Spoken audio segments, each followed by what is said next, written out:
Hours and Hours, obviously that's my biggest song. I think it's got 500 million streams. When the song came out, I was like, man, y'all are wearing this song out. Oh, so you was one of the haters? No, I ain't gonna lie. That song made me think about my wife. It makes me think about my wife. I love that song. That one performance that went viral when you're like,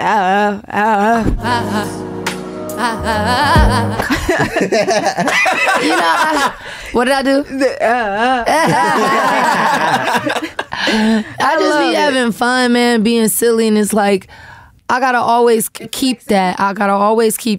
Cause you know, people like they turn into a. Now, mind you, if it's funny, I'm gonna laugh. It was this one dude that he took that sound and he made it like when you get in the car and your seat's hot. Yeah. And it was like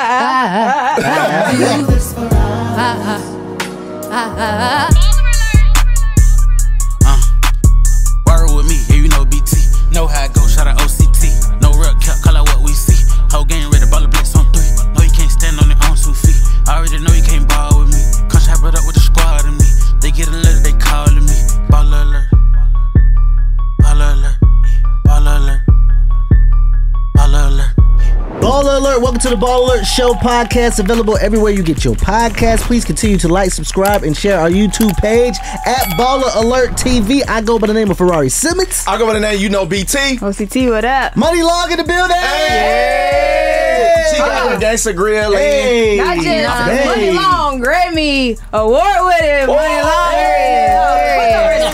Hey! Yeah. love that for me. Yeah, I love that for you too, cause you have a journey you've been on. I have. You know what I'm saying? How are you feeling though? Like, I know you've been diagnosed with lupus, and you know you just recently said you had autism. Like, how is that? How are you doing?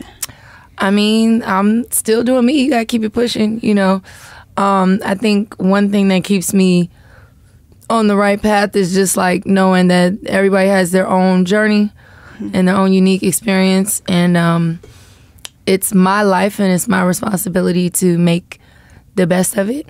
Sometimes it does get a little tough because it's like I have so much success based on like the standard, right, status quo, that when I have my moments when I am down, it's hard for people to relate, and so they be like, girl. So I have to kind of struggle through those moments on my own sometimes. But God don't give you more than you can carry. Yeah. And I've learned a lot about lupus through like Tony Braxton and people who have it, like those type of celebrities. And they say it inflames, like if you're worked up or if you're, you know, too excited. Have you had any flare-ups due to things like that? Absolutely. Mostly mine are like in my hands and joints, so sometimes I can't really like open things, as you saw. But yeah, it's funny because it's like it's a catch-22, because with something like an autoimmune that is stress related, it's best if you don't talk about it. But yet if you don't talk about it, there's no representation. You know, so it's tough. I gotta choose moments when I'm feeling good, when there isn't anything happening like right now, where I'll share. And then sometimes I'm just like, yeah, you know, I don't really want to talk about it right now because I'm kind of going through it. But I think, you know, keeping your stress level down, staying positive, eating right, getting sleep, and just not putting yourself in scenarios where you could be triggered, that's really the key. And you have a lot of support from your family and husband? Yeah, I mean, I don't really ask for much. Very self-sufficient, independent. I like to be by myself. So when I do, they just give it to me. You know, it's like, Dad, can you make me a grilled cheese? You know. So yeah, I'm very blessed in that aspect. Now, if we could take it back a little bit, you're from Gifford, Florida, yes, which is right by Vero Beach, a little bit, South Florida. They pushing the boundary, the border. What do you say you from? You say you from Gifford. Okay. Yeah, it's becoming smaller and smaller. I'm a Florida guy, and I literally had to look that up. Like last I was gonna week. say, you know, where's that? Money Long. I was like, yeah. Where are you from in Florida? I'm from West Palm Beach. Okay, so it's like an hour and a half. Yeah, it's not too far. How you don't know about Gifford? Because I've been to Vero, but I didn't know right on top of Vero it's okay. Gifford. So we like a train track community. You know, like they put MLK train tracks and the, you know, Dollar General in the hood. And then right across the train track is the beach. So there's literally people from where I'm from that have never been across the train beach. track. That's like crazy. 10 minutes down the street. Wow. Because it's a different neighborhood. Right. You know, it's literally like driving, hood, Section 8 housing, you know what I'm saying? And then train track, and then boom, mansions. So how was it like for you growing up on your side, on that side of the tracks? Because I know somebody sang in the family. Mom? My mom sang, yeah. Dad was in the Navy? My biological father, my stepfather worked for the sheriff's department for many years, I think 20 plus. He still teaches. In the town, Gifford? Yep. I don't know. I actually grew up all over the United States in my younger years. It wasn't until I was about 14 that we moved to Gifford, which my mother's hometown, where she was raised, is Wabasso, is 20 minutes down the street. And I grew up on a farm, and I was very much like, if I was hungry, you'd just go pick an orange off the tree. So I didn't really have an actual concept of like status or like we struggling, because we literally lived off the land.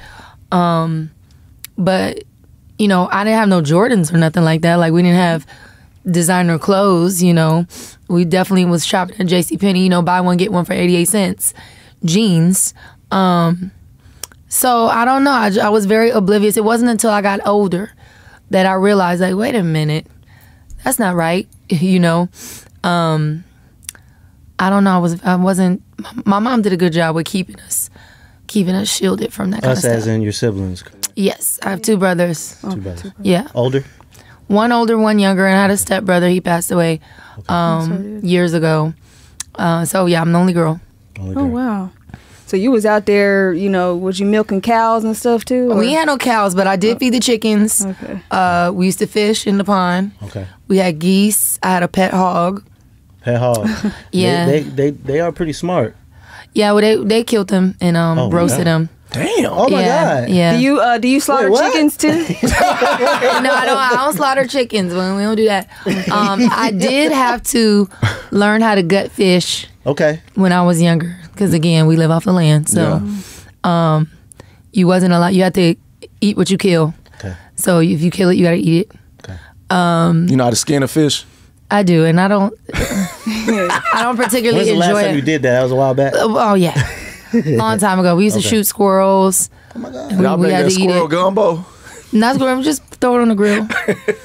But like you said, once you know, hit your teenage years and stuff like that, you was in like a sheltered space with your parents and at home and stuff like that. But then you got on the internet and you started to do your thing in 2004, right? 2004 was my first video. Yes, wow, you did your research, yeah.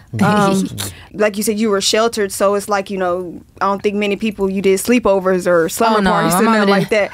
You know, people on the internet now have friends, like fans who are online, and that's kind of like what you kind of started doing at that time.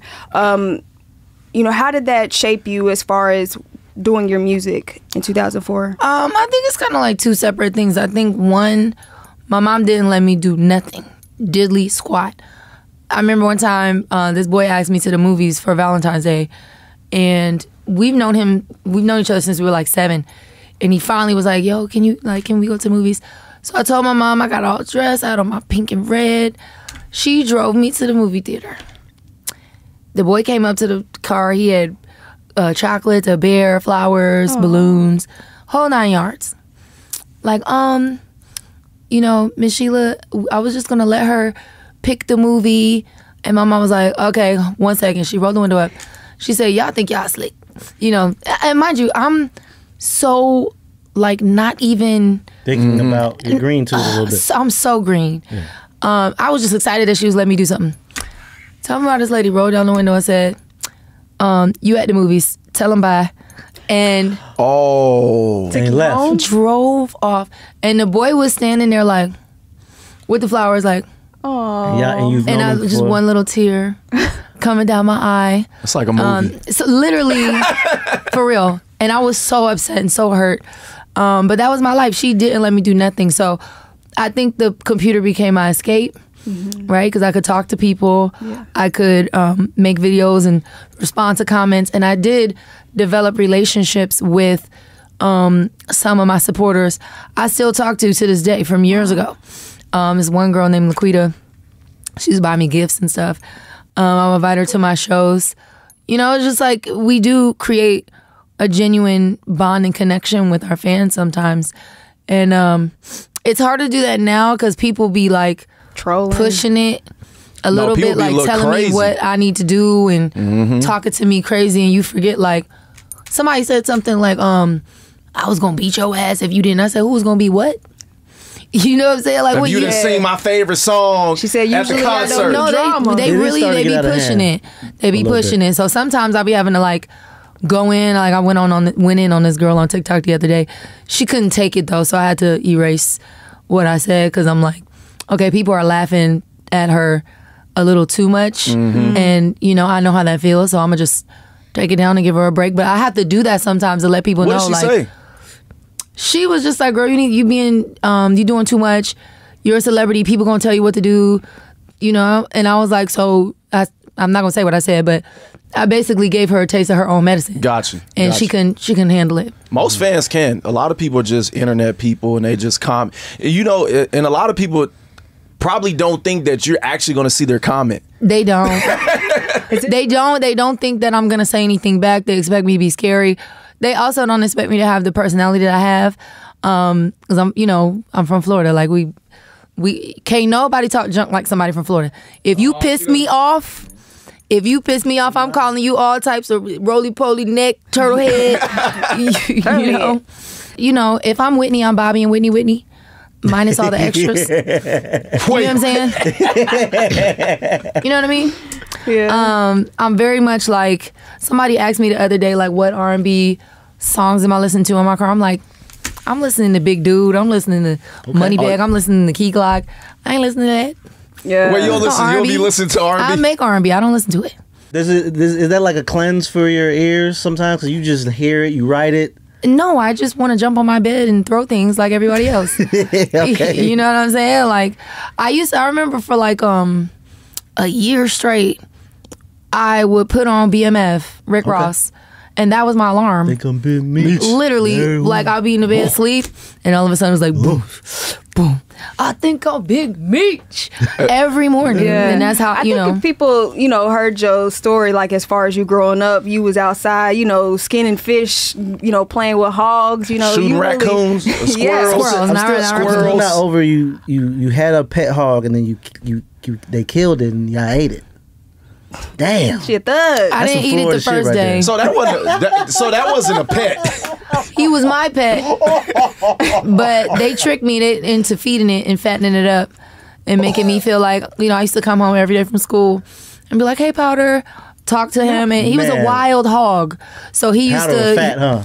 It was a big freaking animal.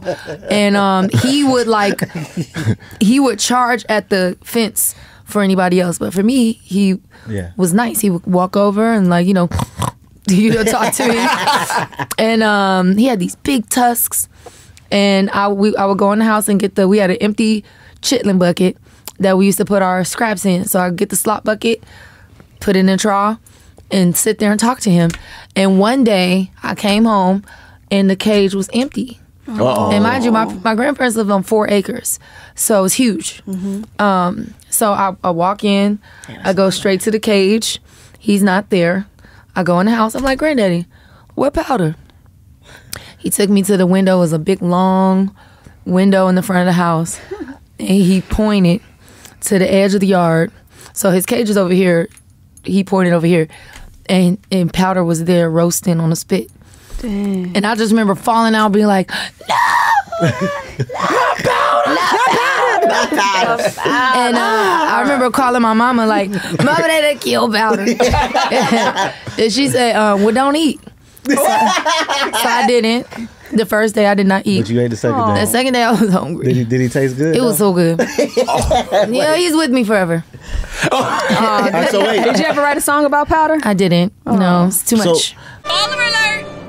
What's up? It's your girl Money Long, and you are now tuned in to the Baller Alert Show. I do want to acknowledge the fact that you were doing all this, and this was dope. I don't want to say it's dope eating powder or dope, your mom leaving the young man at the movie theater. So when did music come into play? Was mom singing all the time in the house, and then you started singing too, and she was like, "Oh God, you can sing"? Or she said she knew I could sing at 2 years old. Really? We used to live in Connecticut, and there was this commercial that used to play. I actually remember this too. And it would go, "Spirit of Hampton Roads," like it was like a airport commercial or something like that. And so, like a jingle.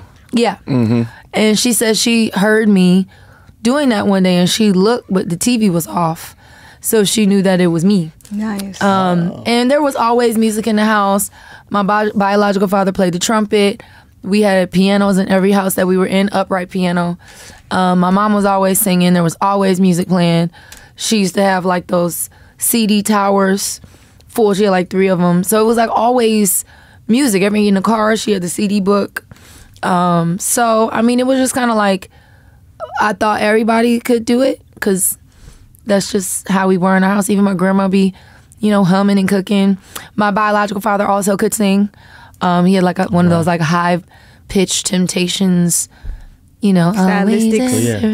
So this was common. In the house yes. And then even writing songs, like I wrote my first song when I was 8, and I remember I was vacuuming, and I just walking down the highway, looking at the skyway, and my brother was like, "What song is that?" I was like, "I made it up." He's like, "No, you didn't." And I was like, "Yes, I did." We started arguing. So we went to my mom, and my mom was like, "Well, I never heard it before." And then she bought me a composition notebook, and I started making my own songs. I just thought everybody did that. And it wasn't until I started sharing it online, like 15, 16 years old, that people were like, "Were you be making that stuff up? Really?" Even now, people still do that to me. When I come up with something, they be like, "You just wrote that right now?" So I guess it's just my gift. Yeah, everybody's not that talented. So you're writing the songs, you're on the internet. 2008, you decided to go to LA. What decided that in your mind? I'm going to go to LA and do this thing. I think I had reached a ceiling here in Atlanta.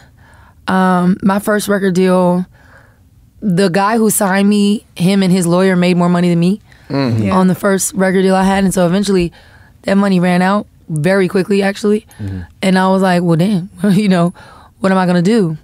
I found out about songwriting. And I was like, well, I don't want to go back to Gifford because ain't nothing to do there but, have babies. Mm-hmm. And so, get married, have babies, and, be a mom. Which there's nothing wrong with that, but that's not what I wanted. And so I was like, well, let me go to LA, do some sessions. Had no idea that I was going to grow in notoriety so fast as a songwriter. But when I got out there, I was doing like 5 sessions a day, every day, 2 songs minimum in every session. My first session, I got a placement with this UK artist named Cheryl Cole. That went #1 over there. And then after that, it was just like Selena Gomez, Who Says, Chris Brown, Don't Wake Me Up, Rihanna. It was like boom, boom, boom, But I think it was just because I was working so much that it was like the ratio of songs I had to choose from made it possible for me to have that kind of like snowball. Are you married at this time, or relationship? Engaged? I'm married. Yeah, I've been married for 9 years. Okay, so you got married when? Like where 2015. Where were you then? In Florida? California. You were in California. Mm-hmm. Okay. So how was that like? Because being married is not easy. That's a whole different job. Yes, definitely happily married, but she crazy and I'm crazy. So this is a little lit. So I'm just saying, marriage is a job. Mm-hmm. There's so much communication that needs to be happening, and someone with like you that has a crazy schedule, and then I'm not sure who your husband is, but how is that conversation with him when you guys are communicating like, hey, I have to go to the studio, and you might be on all day? I think there has to just be a mutual respect, right? Because it's like I've been working to get to this moment for 17 years. You know, you wouldn't want to stop the person that you love from doing something that they're obviously, you know, blessed with. That is my gifting. But I definitely made it very clear, like, you're not stopping nothing. I'm going to work. That's what I'm going to do. And I think also, too, it's just like there's no formula. There's no one size fit all. You have to communicate. You have to make time for what's important to you. And you can't be prideful, which I think that stops a lot of people sometimes from thriving in their relationships because, you know, you don't want to admit when you mess up. You don't want to be soft, be vulnerable. And also the death of relationships is trying to please anybody else outside of the two of you. You know, if you're doing things for your boys, if you're doing things for the general public, the perception, you already lost. It has to be a real, genuine respect, mutual connection, respect, communication, maturity, all that. And he seems supportive of you. He named your label. He came up with the name, yeah. But also, too, I think that's part of it, right? Like, sometimes it's just kind to, like, allow your partner to feel as if, yeah, like, of course I don't need anyone to name anything or write anything, but, you know, if he comes up with a name and it's cool, why not? Facts. You know what I'm like, saying? sure, I got you. I'm like, oh, that's hot. Yeah, I'm gonna use that. Thank you. You know what I'm saying? Like, versus being like, no thanks. Like, it's counterproductive. Yeah. There's no purpose for me to do that. And that's with anything, like hairstyle, nails, outfit, you know, video treatment. Like, if you have a dope idea, why not share? Do you guys find time to date each other? It's a little tough. But I mean, again, every day is what you make it. Got it. You know what I'm saying? I'm happy with walking around the block. Like, I'm happy with that. That counts. You know, or just sitting outside looking at the stars or Netflix and chill. Like, I'm very simple. How did he get you? Or how did you get him? How did y'all get each other? You know, I honestly don't even... I just remember liking... A pic on Instagram? No. Oh, That's why I thought you was going to. No, I just remember liking the fact that he was taking care of me, like, health-wise. So, you know, we were working out a lot. I had, like, holistic medicines and stuff. He was making sure I would take it because sometimes I'm not the best with remembering to take my medicine. So those were the things that made me be like, You really care about me. Yeah. You really love me. Okay. I know you mentioned in one of your interviews about industry grooming and things like that. Can you just shed light on that a little bit? I think as I grow, just like as a woman in maturity, as a creative, I realized that every single thing I went through was tempering me, you know, for where I'm at now. Like, I was not prepared at any other time or moment before now. I wasn't ready. And also as I grow in wisdom, I'm able to see people, like, really see them. And I can tell, like, who knows themselves, who's being authentic, who is being led by an external locus of control, meaning you are moved by outside opinions other than your own that do not originate from self.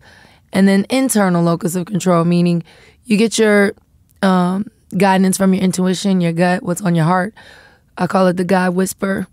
You know, when you get that instinct to, like, grab your coat before you walk out the door, and then you grab it and then it rains. Or, you know, you get the instinct, like, I don't know why someone's telling me to bring these flip-flops, but I'm gonna bring them. And then you end up needing it. That's the God whisper. That's what I call it. A lot of times people ignore it. But when you get to a certain place of, like, trusting that and understanding, those are little taps from God, from the universe, from your angels, guiding you in the right direction. You learn how to operate in that. And so I can recognize when somebody's doing that. I think when I was younger, I didn't have that. So I was trusting and putting my faith in other people. So you need a tissue or appreciate something? You sharing I'm that. okay. Yeah. Okay. I appreciate you sharing that. I know that you are signed now, right? Def Jam, or is there a deal? I have a partnership with Def Jam. I'm signing myself. Partnership is dope. Yeah. I know that Hours and Hours helped that, right? The single. I think the Hours and Hours was the tipping point, but I had already built a catalog, a nice little like catalog of about 30 songs, and a bunch of them were doing really well in terms of independency. Like I had multiple songs that were hitting 1 million for yourself, yes, under your name on Money Long. Okay. And so Hours and Hours, obviously that's my biggest song. I think it's got 500 million streams. Wow. Which is amazing. Yeah, you're almost a billionaire in the stream. Right. Well, I received the other one too. Yeah, facts. Me too. Yeah, so I think it was definitely Hours and Hours, but I think the reason why I was able to get what I was able to get as far as partnership and revenue share and all that is because they saw like it's not just a one hitter quitter. Like she's going somewhere with her brand. She has identity. And I think the true test came recently with like, can she do it again? You know, was it just lightning in a bottle? Was it just luck? And I think with Made For Me now is doing the same thing. It's going viral on TikTok. We got #1 at Urban Radio. We just released a video yesterday, so if you haven't seen that, go check that on YouTube. Featuring Luke James. Featuring Luke James, directed by Trinidad James and Des Gray. And I think they're seeing like, oh, wow, she does know what she's talking about. She does know what she's doing. And it's not any specific formula. It's just the relationship that I have created with my supporters. It took a lot more groundwork, right? I actually have to individually like every comment, respond with a genuine response, not just like a emoji. Like, thank you for saying this. Keep going. Yeah, like I have to actually really. You dropping gems right now. I mean, this is just real. Like this is how I'm doing it. Yeah. I'm actually imagine this is what I was saying to my manager Shaka. He's over there. I was like, him and Jeff, what the music industry has done, in essence, is put the power in the hands of the creator demographic, your niche. It's not you, the creator. You don't have the power, and neither does the label. Where you get the power is, imagine if you're in a stadium and the field is crowded. Imagine you, the star player, walking through that crowd and not getting attacked, not getting touched, not getting hounded. If you can do that, then you are the captain of the ship. There's not a lot of artists who can do that. Nicki Minaj can do it. You know, Kanye can do it. But it's very hard, and it's like you have to be so like confident in who you are to be able to control that space. Understand. You're at a spiritual level. You got to be able to push your aura out to let people know, like, yes, I'm here. I'm with you. We're in this together. Hey, how are you? You're beautiful. Oh my gosh. Like, and you really, it has to be genuine because people can smell the fear. Can't fake that either. You can't fake it. So I think where my power comes from is I really know my audience. I really know what they want to see from me, what they want to hear. And I protect it. I do not let, sometimes people at the label will be like, oh, can you do this? And can you duet this? And can you make a post about this? I'm like, that's whack. They're going to know, that it's not me. And it's not to say that people's ideas are whack. It's just they know my voice. And they can tell when I'm trying to sell them something or when I really am genuinely like, y'all, I found this lotion. You know what I'm saying? Mm-hmm. So it drives my value up because I'm only going to advertise and stand behind things that I actually believe in. So when I do speak about something, oh, I'm gonna go get that because she don't just be feeding us, force feeding us stuff. But it takes longer because I have to actually vet these things and, try things out and spend my own money. And, before I bring it to my people, I have to have worn it. Yeah. So it takes longer, it takes more resources, and it's not like the cool route. You know what I'm saying?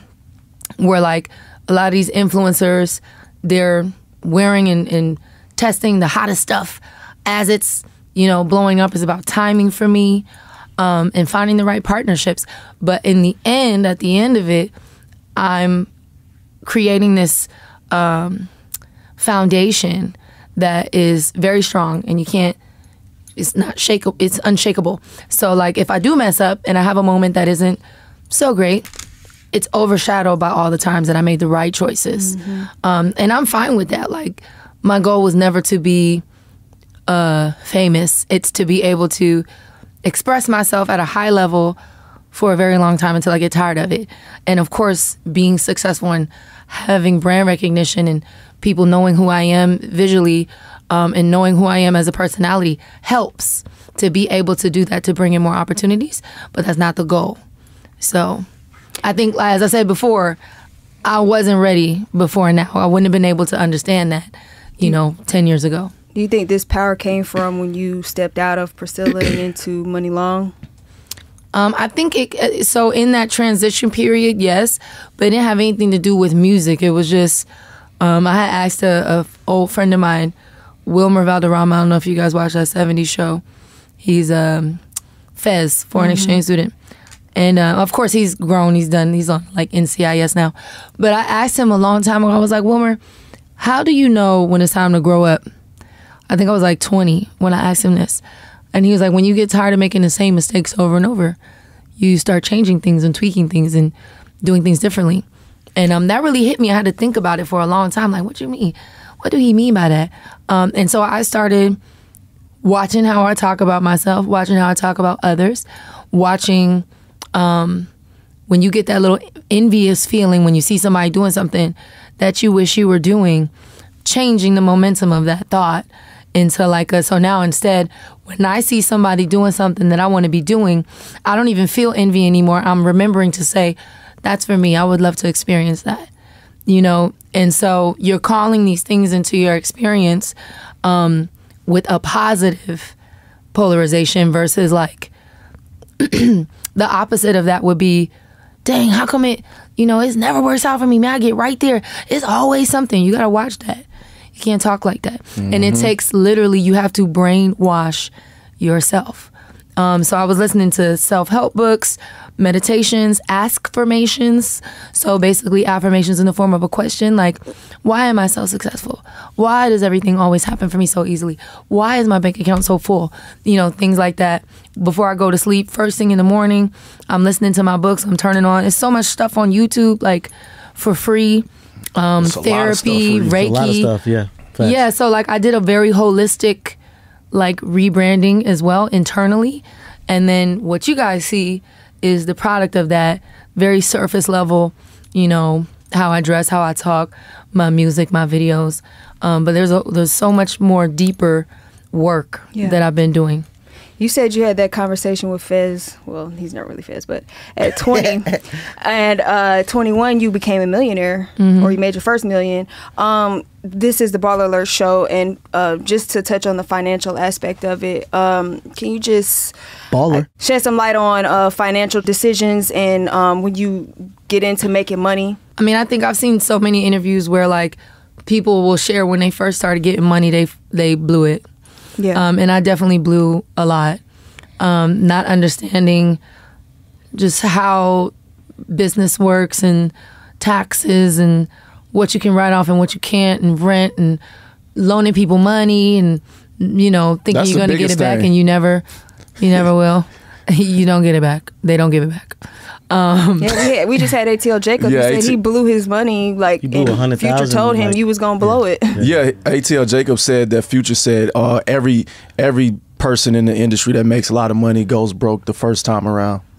Second, third, like because it's like you think that when you get this amount of money, it's gonna change your life. When you get this car, when you get this jewelry, that's what you think. And then when you get it, you realize like, oh, wait, that has nothing to do with it. And that's why you'll see people who are really wealthy wearing flannel shirts and Birkenstocks, because it's like, none of that stuff really matters. It's just, money is just a means to be able to maneuver in the world.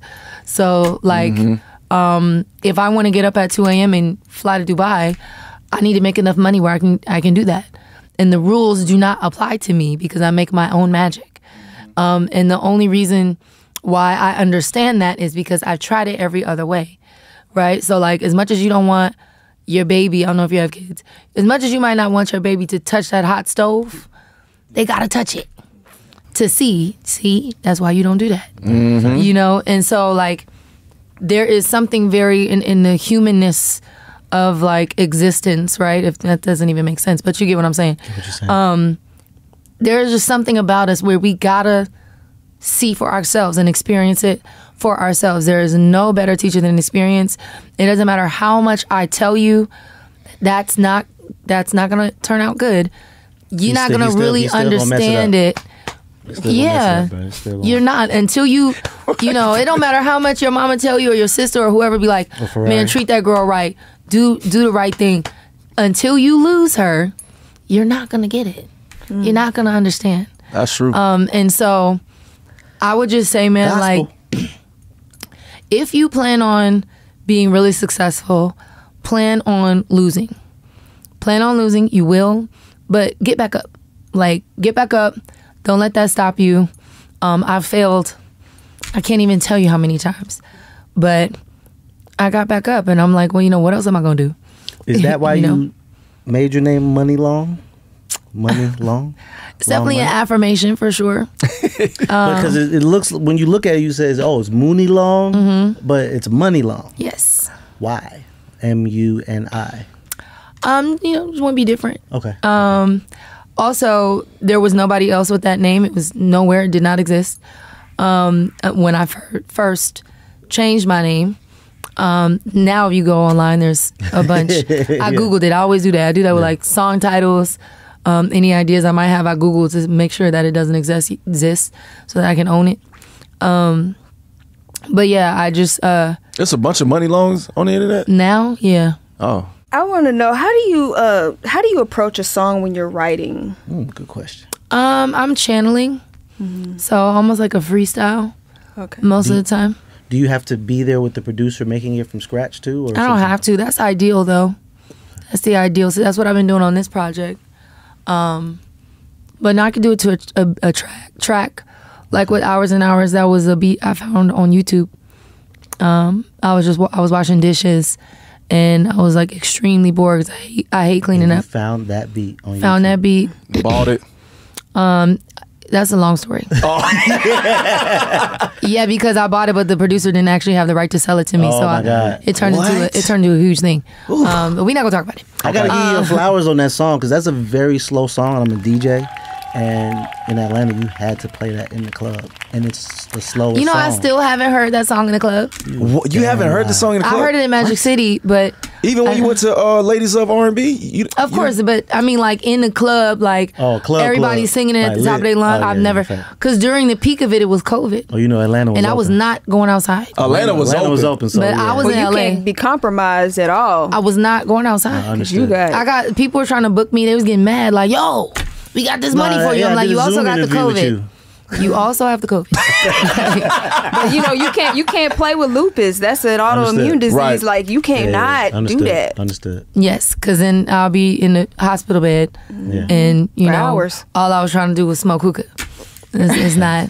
Atlanta has a hookah problem. I'm sorry. What's wrong with that? Listen, Well, you know, there's a lot of Africans here. That's I their thing. seen somebody at the bus stop with a hookah. At the bus stop, You have fam. the portable ones now. No, it wasn't a portable one. It was the glass with the At the bus foil stop? at the bus stop. I think their priorities was a little Home bit of the messed hookah. up. That's the whole Atlanta. Mind you, I live in LA.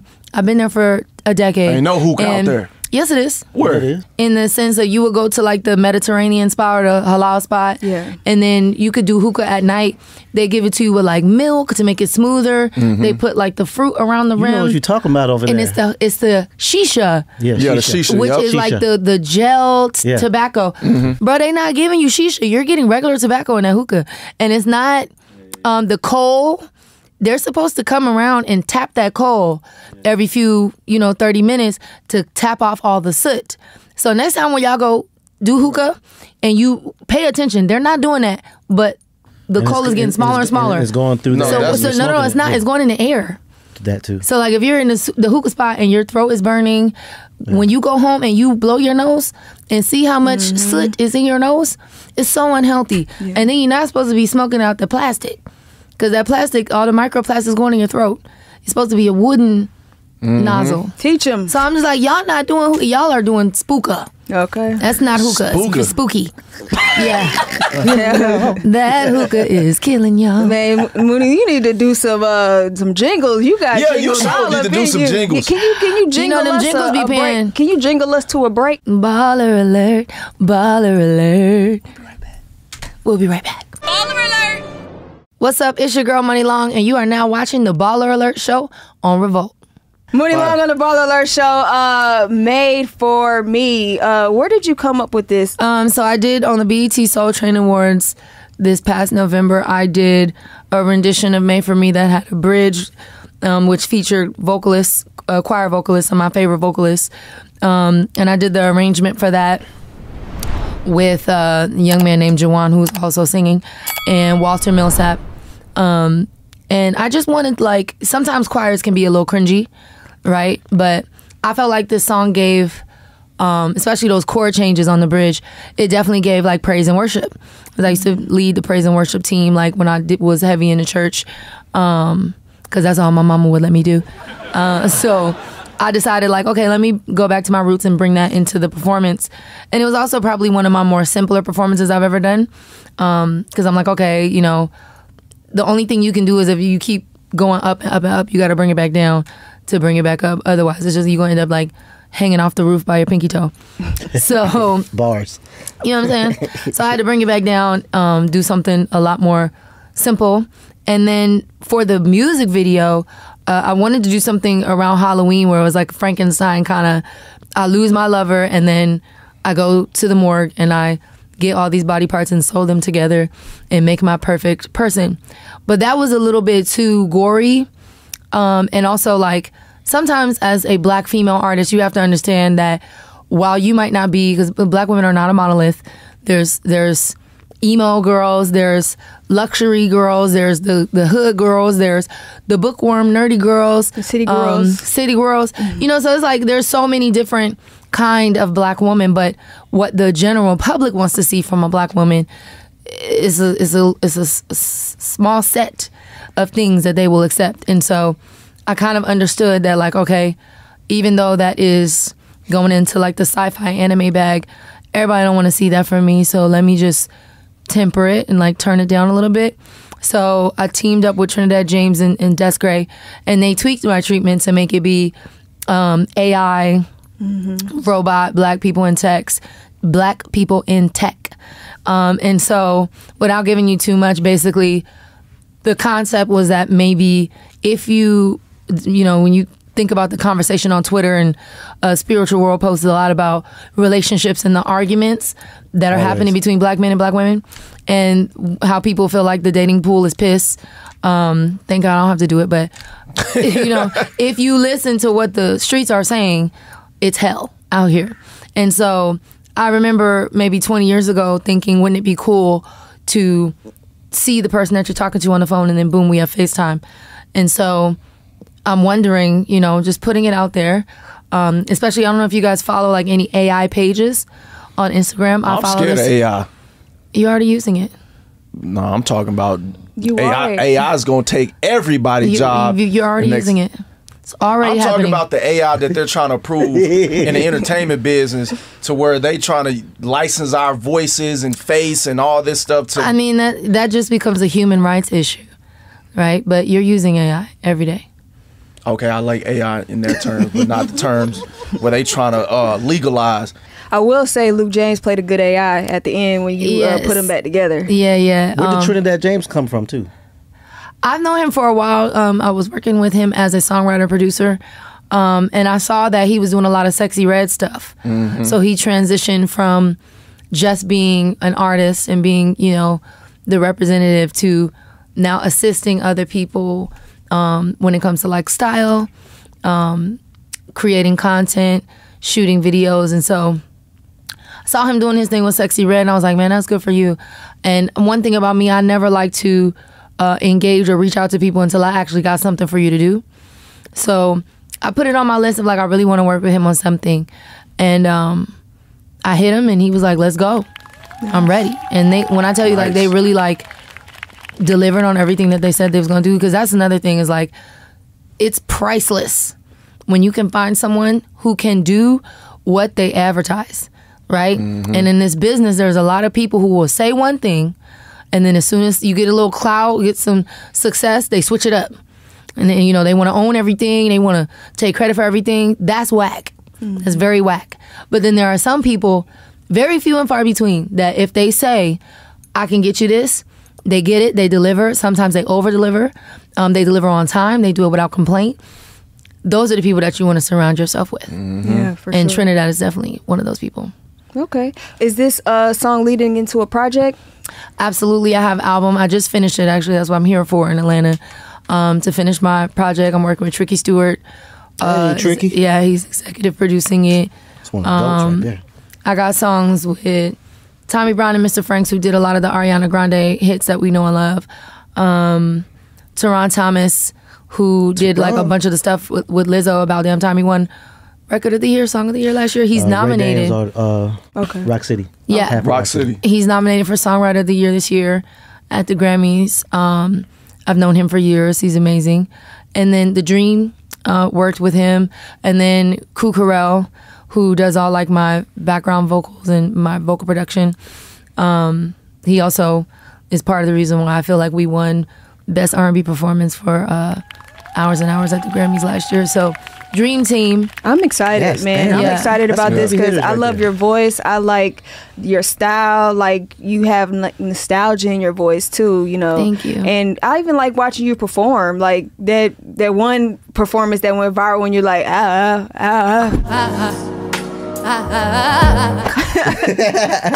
You know, what did I do? I just be having fun, man, being silly, and it's like, I gotta always keep that. I gotta always keep that. Cause you know, people like, they turn into a, now mind you, if it's funny, I'm gonna laugh. It was this one dude that, he took that sound and he made it like when you get in the car and your seat's hot. Yeah. And it was like, And that was funny. It made me It's laugh. good that you can laugh at yourself though, because I feel like a lot of artists do not like the antics on social media. But that's just because I know who I am. It's like, that ain't gonna hurt. It ain't hurt nothing. But you know, when the song came out, I was like, man, y'all are wearing this song out. Oh, so you was one of the haters? No, I ain't gonna lie. That song made me think about my wife. It makes me think about my wife. I love that song, but They did wear it out. No, I'm one of those people that would listen to a song 20 times in one day when I first hear it and when I really like it. But I don't want the internet to be playing it too. Like, I don't want to get on the internet. I'm like, I didn't listen to this 20 times in my car. Yeah, I mean, it's a, you know, blessing and a curse.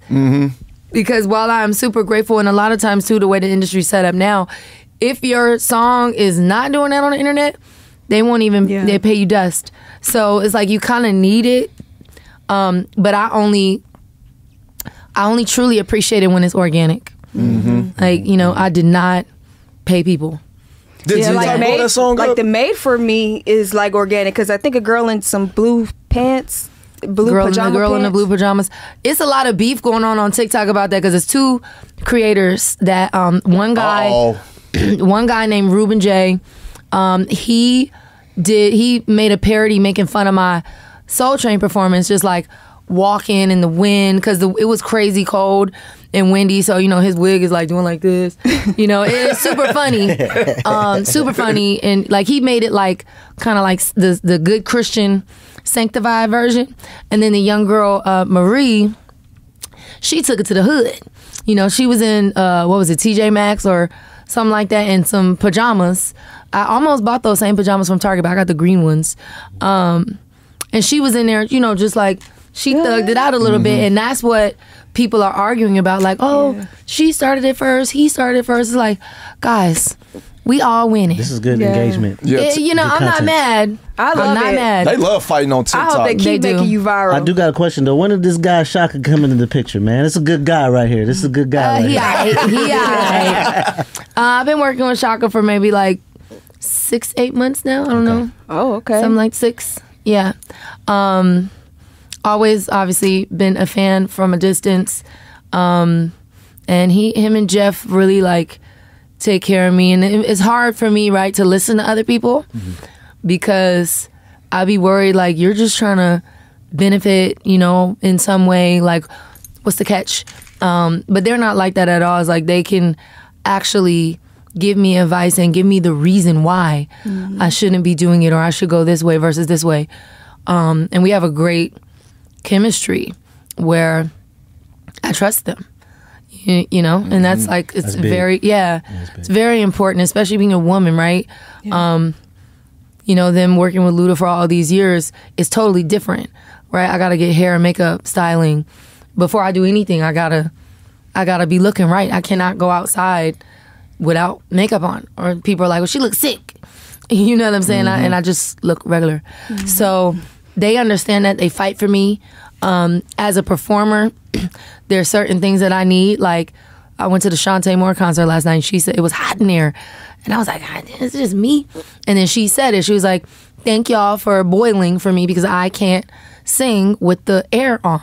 You know, just certain things like that where like you go into a venue and they don't want to cut the air condition off. So they blowing all this dust and cold air into your lungs. And then they expect you to go out there and sing for an hour and hit these, you know, and it's drying notes. Your vocal cords. Is that why she said drying that? your vocal cords, but also like when you warm up, you're literally, imagine like, you know, you're a runner, you're an athlete, and you warm up, you run around the track, and then you sit in the cold for 20 minutes. So now you're tight again. And you can hurt yourself that way, you know? So it's like, it's the same thing with a singer. I do all those warm-ups, and then you get ready to go perform on these award shows, and right before you walk on stage, there's air blowing right on top of your head, you know? And they got to keep all those lights cool. So you understand that, but at a certain point, you know, you need people back there like Shaka fighting for you to be like, hey, cut that air off. 5 minutes. You know what I'm saying? It's very important, man. It's like just those little things. You gotta hit because those moments now. Live forever. It's like, you know, it might only be a 4-minute performance, but they're going to watch it over and over for years to come. So it's got to be right, you know? It's your legacy. I got to say shout out to JD and B Cox, man, because when I tell you every Wednesday at Ladies of R&B, your songs are in rotation. Rotisserie. Love that. Rotation. You're part of keeping R&B alive. Thank you. For real. Thank you. Catch that? They in rotation. They in rotisserie like powder. Sorry. Oh! Get out! Wow. R.I.P. Wow. Powder. Sorry. What powder did to you? Exactly. R.I.P. I'm actually kind Powder. of sad about that. Rest in peace, powder. He mad. He ain't. That's why he said, oh, y'all didn't catch that one. I was like, It's okay. He's in hog heaven. Oh, yeah. Money Long on the BallerAlert Show. Before we get out of here, we do have to ask you for a pep talk. What's up, y'all? It's your girl, Money Long. And my little piece of motivation for you is get up out that bed. Ain't no money in that bed. Get out there in them streets. Line them pockets.